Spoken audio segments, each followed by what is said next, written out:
Hello, in this video I want to look at how to derive the Pythagorean theorem, the famous a squared plus b squared equals c squared, where you're looking at the lengths of the sides of a right triangle, c being the longest side.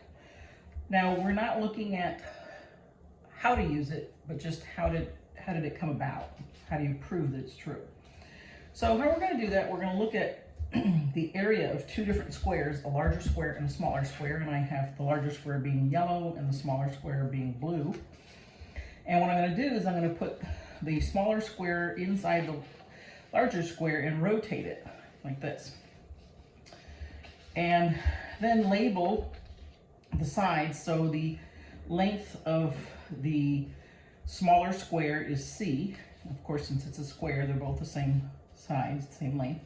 And then for the larger square, because you end up having these triangles here, I'm going to have the shorter side of the triangle A and the longer side of the triangle B, so that when you look at this, you'll have, if you go all the way around the larger square, you have A and then B, A, B, A, B, and so on and so forth, so that the length of one side of the larger square is A plus B. Add them together. So therefore, of course, the area of the larger square would be A plus B times A plus B. All right, so now what we're going to do is we're going to find the area of the smaller blue square, but we're going to do it two different ways and then set them equal to each other. So we're going to find the same area two different ways and set that area equal to each other. All right, so one way we're going to find is just square the actual length of the sides of the blue square, right? And that's going to be c squared. So let me just go back to that. So that'd be in here, c times c. So that's going to give me the area of the blue square.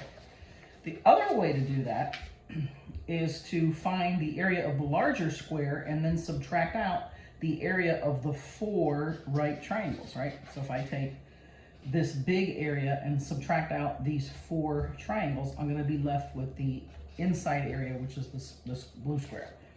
And the way you find the area of the larger yellow squares is going to be A plus B times A plus B, because as we said before, A plus B is the length of the side of the larger square. And then subtract out four of the triangle areas, and the area of a triangle is 1/2, and the way we labeled it, 1/2 A times B, right? All right, so once we do that, we're going to have then the area of the blue square is, again, of course, equal to itself, but one way we find it is C times C. The other way we find it is the larger square area of the larger square minus 4 times the area of the right triangles. So then let's do the algebra. C squared, and then here if you FOIL, you get A squared plus 2AB plus B squared. And then here, when I distribute the 4 times the half, I'll get 2 times AB. And then I'm just rearranging so that you see that the plus 2AB and the minus 2AB, they cancel out, right, to 0. And then what you're left with is C squared is equal to A squared plus B squared. And that is the Pythagorean theorem. And of course, C is the, actually, let me use this one. C is going to be the length of the longer side of the right triangle, and that's always going to be across from the right angle. And then A and B are the lengths of the smaller sides of the right triangle. And it doesn't matter, in this case, because of the way we labeled it, it matters which is A and B, but normally it doesn't matter, right? I could have labeled that B and that A, it doesn't matter. All right, thanks so much for listening.